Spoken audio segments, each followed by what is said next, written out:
직업방송과 연합뉴스TV가 함께 만드는 취업 전문 뉴스, 투데이 고용플러스입니다. 문재인 대통령 방미 수행 경제인단이 대규모 미국 투자 계획을 발표했습니다. 문재인 대통령은 공고한 한미동맹을 바탕으로 전략적 경제 동반자로 발전하길 바란다고 밝혔습니다. 홍정원 기자입니다. 문재인 대통령은 워싱턴에서 수행단에 포함된 기업인들과 만났습니다. 박용만 대한상의 회장과 권오현 삼성전자 부회장, 정의선 현대차 부회장 등 50여 명이 참석했습니다. 대통령 취임 이후 기업인들과 만난 건 처음으로 우리 기업의 글로벌 시장 개척과 투자 확대, 일자리 창출 노력에 감사를 표했습니다. 이 자리에는 김주영 한국노총 위원장도 참석했습니다. 많은 기업인들께서 저를 좀 친노동 쪽이다 이렇게들 생각할 것 같습니다. 맞습니다. 그래도 한편으로 저는 또 친기업입니다. 제가 기업의 고문 변호사도 또 오랫동안 또 아주 많이 했습니다.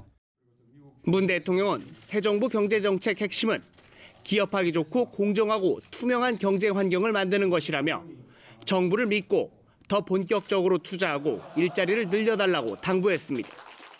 문 대통령은 경제수행단과 함께 한미 비즈니스 서밋에도 참석했습니다. 공고한 한미동맹을 바탕으로 상호 간 교역과 투자 확대를 넘어 전략적 경제 동반자 관계로 발전하길 바란다고 강조했습니다. 견고한 한미동맹을 토대로 북핵 문제 해결에 최선을 다할 것입니다. 여러분은 안심하고 한국에 투자할 수 있고 더 나아가 북한에 투자할 수 있는 기회도 제공될 수 있을 것입니다. 방미 수행 경제인단은 향후 5년간 128억 달러, 우리 돈으로 약 14조 6천억 원을 미국에 투자하기로 했습니다. 삼성과 LG전자는 대규모 가전공장 설립 계획을, SK는 GE와 셰일가스전 공동개발 업무 협약을 체결했고 현대차는 친환경 자율주행차 개발 등에 31억 불을 투자할 방침입니다. 연합뉴스TV 홍정원입니다. 문재인 정부가 대기업과 대주주, 고소득자, 자산소득자 과세를 강화하는 이른바 부자 증세 방침을 공식화했습니다. 대신 중산, 서민층 세제 지원은 지속적으로 확대해서 소득 재분배에 나서겠다는 계획입니다. 김동욱 기자입니다. 정부가 부자 증세를 통한 소득 재분배 정책에 본격 시동을 걸었습니다. 새 정부의 인수위 역할을 하는 국정기획자문위원회는 조세정의 실현과 공평 과세 국정 철학을 명확히 하기 위해 이러한 방향을 설정했다고 밝혔습니다. 그간의 부자 감세 정책으로 왜곡된 세제를 정상화하고 조세정의 실현을 통해서 조세 소득 재분배 기능을 강화하고 더불어 잘 사는 경제를 만드는 데 기여해야 된다. 우선 일단 추진 가능한 세제 개편부터 시행합니다. 대기업 비과세 감면을 축소하고 빅데이터를 이용한 탈루소득 과세를 강화합니다. 중산 서민층 세제 지원은 지속적으로 확대합니다.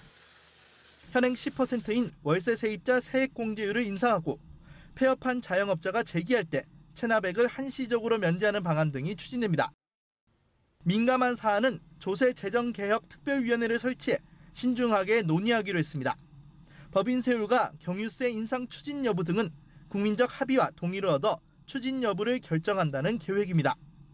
조세재정개혁특위는 하반기부터 논의를 시작해 내년 로드맵과 추진 방안을 담은 개혁 보고서를 대통령과 국회에 보고할 계획입니다. 연합뉴스TV 김동욱입니다.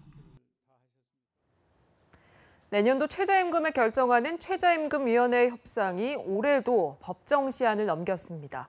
노동계와 사용자 측이 당일이 돼서야 첫 임금안을 제시했는데 이게 간극이 커서 최종 합의까지는 갈 길이 멀어 보입니다. 신세롬 기자의 보도입니다. 법정 심의기한 마지막 날인 29일 양측이 첫 임금안을 내놓았습니다. 노동계는 올해 대비 54.6%, 3,530원 인상된 10,000원을, 사용자 측은 2.4%, 155원 올린 6,625원을 제시했습니다. 지난해 7.3% 인상, 2020년 최저임금 10,000원 공약에 발맞춘 인상을 기대했던 만큼 10년 만에 사용자 측이 내놓은 인상안에 노동계는 분통을 터뜨렸습니다. 겨우 155원 인상안입니다. 소득 분배 개선분이 포함됐다고 합니다만 도저히 저희들로 볼 때는 이게 어떻게 이 소득 분배 개선분이 포함됐다는 것인지 이해할 수 없습니다. 사용자 측은 최저임금 결정 기준인 근로자의 생계비, 노동 생산성 등의 인상 요인이 없다며 소상공인 문제를 꺼내들었습니다. 저희들이 바람은 이 중소기업과 소상공인들의 지불 능력과 또 어려운 현실이 잘 반영된 적정 수준의 합리적인 안이 나오기를. 또 PC방과 편의점, 주유소 등 8개 업종의 최저임금 차등 적용이 중요 쟁점으로 떠올랐습니다. 이 8개 업종에 대해 최저임금 인상률을 차등하게 적용하자는 안을 제시하였고 노사 양측은 오늘 하루 종일 6차례의 정회를 거듭하며 협상을 진행하였으나 결론을 내지 못하였습니다. 결국 차등 적용 여부는 다음 회의에서 결정할 예정입니다. 최저임금위는 다음 달 3일 7차, 5일 8차 회의를 열고 조속히 심의를 종료하겠다는 목표를 밝혔습니다. 연합뉴스TV 신세롬입니다. 서울 도심에서 민주노총의 630 사회적 총파업대회가 개최됐습니다. 민주노총은 서울 종로구 광화문 광장 북측 광장에서 최저임금 10,000원, 비정규직 철폐 노조 할 권리 지금 당장을 요구하는 파업대회를 열었습니다. 주최 측은 약 4만 명이 참여한다고 예상한 가운데 학교 급식실 노동자와 대학 청소, 경비 노동자, 병원 청소 노동자 등 비정규직 노동자들이 대거 참가했습니다. 경찰은 병력 75개 중대 6,000명을 동원해서 만일의 사태에 대비했습니다. 조리종사원과 영양사 등 학교 비정규직들이 29일과 30일 전국적인 총파업에 들어가면서 급식과 특수교육 등 교육 현장에는 차질이 빚어졌습니다. 전국 학교 비정규직 노동조합은 29일부터 30일까지 비정규직 철폐와 근속수당 인상 등을 요구하는 총파업을 벌였습니다. 교육부는 전국 초중고교의 16.7%에서 일하는 14,000여 명이 파업에 참여했다고 밝혔습니다. 이들 학교 가운데 1,926개 교는 급식이 중단돼서 도시락을 싸오거나 단축 수업, 현장 학습 등으로 대체한 것으로 파악됐습니다. 산업 생산이 2달째 줄고 소비도 다시 감소세로 돌아섰습니다. 통계청에 따르면 5월 전체 산업 생산은 4월 대비 0.3% 감소했습니다. 4월에 감소했던 광공업 생산이 0.2% 반등한 반면 서비스업이 0.3% 줄면서 7개월 만에 감소세로 돌아선 게 전체 산업 생산 위축의 원인이었습니다. 소비를 뜻하는 소매 판매는 0.9% 감소해서 2.1% 줄어든 1월 이후 최대 감소폭을 기록했습니다. 통계청 관계자는 서비스업 생산과 소매 판매는 4월에 높은 수준을 기록하면서 기저효과가 많이 작용됐고 특히 소비는 미세먼지로 야외 활동이 줄어든 점이 영향을 끼쳤다고 설명했습니다. 올 하반기부터 부동산 관련 제도가 투기 억제, 또 실수요자 보호를 위해서 대폭 개편됩니다. 총수일가 사익 편취에 대한 규제가 강화되고 제보 포상금이 올라가는 등 공정한 시장 질서 확립을 위한 관련 제도가 강화됩니다. 정선미 기자가 전해드립니다. 다음 달부터 6.29 부동산 대책에 따라 서울 전역 새 아파트의 분양권 전매가 전면 금지됩니다. 기존 강남과 서초, 송파, 강동 4개구 외에도 22개구 민간 택지에 적용되는 전매 제한 기간이 현행 1년 6개월에서 소유권 이전 등기 시점까지 연장됐습니다. 서울과 경기, 세종과 부산 등 청약 조정 대상 지역은 7월 3일부터 대출 규제가 강화되고 재건축 조합원 주택 공급 수도 제한됩니다. 우선 주택담보 인정 비율과 총부채 상환 비율이 10%포인트씩 강화되어 대출 가능 금액이 그만큼 낮아졌습니다. 또 규제 사각지대에 놓였던 아파트 잔금 대출도 총 부채 상환 비율 50% 한도 내에서만 가능합니다. 노력 없는 부의 대물림에 대한 견제도 강화됩니다. 7월부터 자산 규모 5조에서 10조 원 사이 대기업 집단은 총수 일가 사익 편취 규제 및 공시 의무가 생깁니다. 그동안 준 대기업으로 분류됐던 이들 기업들은 10조 원 이상 재벌 기업과 마찬가지로 일감 몰아주기 등 불공정 행위가 금지되는 것입니다. 공정거래위원회가 요구하는 조사 자료를 제출하지 않으면 지금까지는 과태료만 부과했지만 7월부터는 형벌 제재가 가능해지고 10월부터는 매출액의 일부를 이행 강제금으로 부과합니다. 10월부터는 일감 몰아주기 등 총수일가 사익 편취 행위를 신고하면 신고 포상금을 받을 수 있습니다. 연합뉴스TV 정선미입니다. 최근 호식이 2마리 치킨, 미스터피자 등 갑질 논란이 일었던 기업 오너들이 줄줄이 사퇴했습니다. 하지만 이들의 지분은 그대로인데다가 피해 가맹점에 대한 보상도 없어서 보여주기식에 그친다는 지적이 나옵니다. 이어서 정선미 기자입니다. 비싼 치즈 강매와 보복 출점 의혹 등을 받는 정우현 미스터피자 회장이 대국민 사과를 하며 회장직에서 물러났습니다. 여직원 성추행 혐의를 받는 최호식 호식이 2마리 치킨 회장, 공정거래위원회 조사를 받는 BBQ 치킨 이성락 사장도 사퇴했습니다. MCN 브랜드 하도급 업체 갑질 논란에 휘말린 김성주 성주 D&D 대표도 대표직을 내려놓았습니다. 이들은 논란에 책임을 지겠다며 사퇴 카드를 꺼냈지만 사실상 별 의미가 없다는 지적이 나옵니다. 직위를 내려놓아도 회사 지분은 그대로이기 때문입니다. 따라서 영향력은 계속 남아있고 논란이 사그러든 후 경영 일선에 복귀하기도 쉽습니다.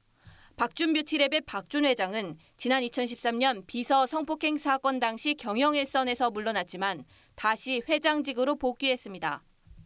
갑질 논란 기업들은 혹독한 대가를 치르지도 않습니다.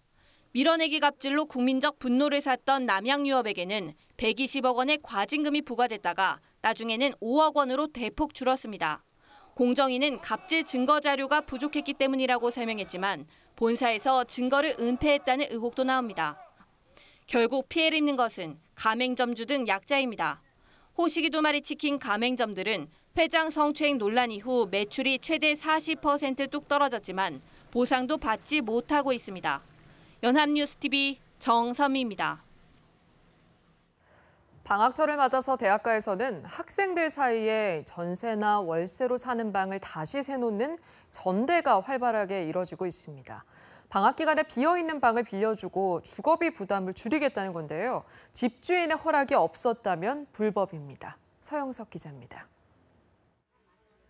24살 대학생 한모 씨는 서울에 있는 학교에 다니기 위해 원룸을 얻어 생활하지만 방학이 되면 부모님이 있는 본가로 돌아갑니다. 2달 남짓한 이번 여름방학 기간 동안 한 씨는 비어있는 방을 필요한 사람에게 빌려주기로 했습니다. 관리비랑 뭐 전기세 이런 거 다 합치면 한 46 정도 나와요. 거의 한 100만 원 정도 나와요. 거래는 학교 커뮤니티와 SNS 학교 페이지로 이뤄졌습니다. 한 씨가 2달간 저렴한 가격에 방을 쓸 사람을 구한다고 글을 올리자 금세 연락이 왔습니다. 방학 기간에도 학교에 다니며 연구하는 대학원생 선배였습니다. 이렇게 한 씨는 방학 동안 주거비 부담을 70만 원 아낄 수 있었습니다. 한 씨 외에도 방학철이면 대학생들의 원룸 재임대 거래가 북새통을 이루지만 집주인 허락 없이 방을 재임대하는 것은 불법입니다. 치다면 쫓겨날 수도 있고 관리비, 시설 원상복구 등으로 다툼이 생길 수 있습니다. 기본적으로 법적 보호를 받지 못하기 때문에. 한 취업 포털 통계에 따르면 혼자 사는 대학생들의 한 달 평균 주거비는 63만 원으로 나타났습니다. 대학생들의 한 달 평균 용돈인 69만 원과 불과 6만 원 차이인 겁니다. 주거비 부담 속에 대학가에선 불법 거래의 위험성을 품고도 전대가 성행하고 있습니다. 연합뉴스TV 서영석입니다.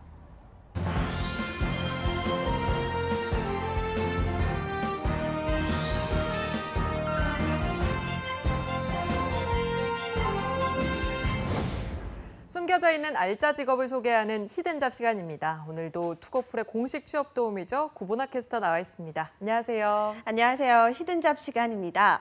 오늘 히든잡 시간에는 다소 특별한 직업을 소개하고자 합니다. 과거와 함께 숨쉴 수 있는 직업인데요. 특히 은퇴 이후 중년의 구직자들에게 적극 추천을 하고 싶습니다. 네, 요즘 실버 일자리가 부족하다고 하는데 중년 구직자에게 참 좋은 정보일 것 같습니다. 어떤 직업인가요? 네, 혹시 문화재 해설사라는 직업을 아시나요? 이 문화재 해설사란 관광객들에게 역사에 대한 전문적인 해설을 제공하는 직업을 뜻하는데요. 그래서 이 역사에 관심이 많아지는 연령대인 중년에게 더없이 적합한 직업입니다. 네, 그렇군요. 어렸을 때 여행을 가도 딱히 문화 유적에는 관심이 가지 않았는데요. 시간이 흐르면서 조금씩 고건물, 작은 현판에도 의미를 두게 되잖아요. 관광객에게는 어떤 식으로 정보를 전달하는 건가요? 네, 주로 고궁이나 능, 유서 깊은 절, 지역 유적지 등을 방문한 관람객을 대상으로 설명을 하게 되는데요. 이 방문한 곳의 문화재나 주변 지역의 역사 및 전통 문화 등을 알기 쉽고 재미있게 설명해주는 일을 합니다. 그렇다고 무조건 하나의 이야기만으로 설명을 해주는 것은 아닙니다. 이 방문 목적이나 관심 분야, 연령층 등에 맞춰서 알기 쉽게 설명을 하는 것이 중요한데요. 가벼운 이야기 위주의 해설사부터 역사, 문화, 자연에 대한 전문적인 해설을 넘나들면서 관광객들에게 바람직한 관람 예절과 또 건전한 관광 문화를 유도하는 것이 바로 문화재 해설사란 직업이 존재하는 목적이라고 합니다. 고궁에서 역사에 대해서 설명해 주시는 분들을 본 적이 있습니다. 재밌는 역사 이야기로 알기 쉽게 설명을 해주셔서 참 좋았거든요. 그런 분들을 바로 이 문화재 해설사라고 했었군요. 그렇다면 그분들은 어떻게 취업을 하게 된 건가요? 네, 문화재 해설사는 문화재청을 통해 기간제로 채용되는 경우도 있고요. 노인 일자리 사업을 통해서 일을 하기도 합니다. 또한 이 지방자치단체나 각 문화재 시설에서 자원봉사자로 활동할 수도 있다고 하는데요. 보다 자세한 예를 위해서 한 문화재단에서 모집한 이 문화재 해설사 모집 공고를 보여드리겠습니다. 지난 1월에 실시했던 북악산 한양도성 해설사 모집 공고에 관한 내용입니다. 네, 이런 채용 공고를 먼저 참고하니까 지원 자격이나 하는 일에 대해서 좀 자세하게 알 수 있네요. 구체적인 내용도 설명해 주시죠. 네, 여기 공고를 보시면 지원 자격의 문화유산 해설 분야 자격증 또는 이 해설사 양성 공인기관 교육과정을 수료하고 2년 이상 해설한 경험이 있는 경력자를 찾고 있다고 적혀 있는데요. 바로 한국전통문화진흥원이나 이 지역문화 관련 시민단체 등에서 개설한 과정을 수료한 사람을 뜻합니다. 평균 1년 단위인 교육과정에선 한국사, 문화재 강론, 민속학기론 등 이런 과목들을 배우게 되는데요. 이렇게 교육을 받으면서 문화재 해설 전문가로 민간 자격증을 받을 수 있게 됩니다. 교육기관을 다니게 되었을 때는 교육기관과 연대한 전국의 문화원 및 이 교육기관, 또 기업체의 문화재에 취업이 가능하다는 장점도 있다고 합니다. 네, 그렇군요. 저는 유독 눈길이 가는 지원 자격이 북악산 등반이 가능한 신체 건강하고 활동적인 자, 이게 눈에 띄네요. 네, 사실 관광 유적지의 경우는 야외 활동이 많기 때문에 지원 자격에 건강한 것이 필수 요건으로 들어가는 경우가 많은데요. 그래서 이 지원 전에 미리 운동이나 등산을 통해서 체력을 다져놓는 것이 좋다고 합니다. 네, 그렇다면 이 두 가지 정도의 자격만 갖춰진다면 문화재 해설사로 지원이 가능한 건가요? 네, 그렇습니다. 하지만 영어나 일본어, 중국어 등과 같은 외국어가 가능하거나 관련 교육을 이수했으면 활동을 시작하는 데 보다 유리하다고 합니다. 가령 이것은 지난 2013년에 있었던 종묘관리소 문화재 해설사의 채용 공고인데요. 보시면 영어나 일본어 전문의 문화재 해설사를 뽑는다고 나와 있습니다. 영어 기준 자격은 토익은 760점 이상, 일본어 기준 자격은 JPT 740점 이상을 요구하는데요. 일반적으로 한국어만 할 수 있는 문화재 해설사보다는 보수가 높은 편이기 때문에 외국어에 자신 있는 분들은 외국어 전문 문화재 해설사에 도전을 하는 것도 좋은 방법일 것 같습니다. 네, 가장 중요한 얘기 안 해볼 수 없겠죠. 보수는 어느 정도 되나요? 네, 보수는 주로 일당으로 받는데 평균 하루에 8시간 근무를 하고 하루 5만 원에서 6만 5천 원 정도를 받습니다. 월급으로 따지면 190만 원 조금 못 미치는 수준인데요. 아주 많은 월급은 아니지만 일반적으로 4대 보험이 포함되어 있고 또 출퇴근 시간이 보장되어 있기 때문에 매우 안정적인 직업이라고 할 수 있습니다. 네, 그렇다면 실제로 이 문화재 해설사라는 직업이 유망한 편인가요?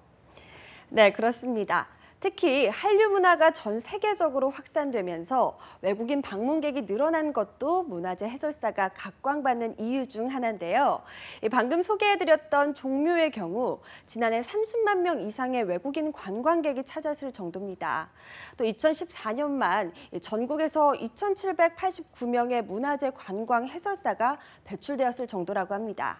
네, 들어보니까 상당히 유망한 직업이네요.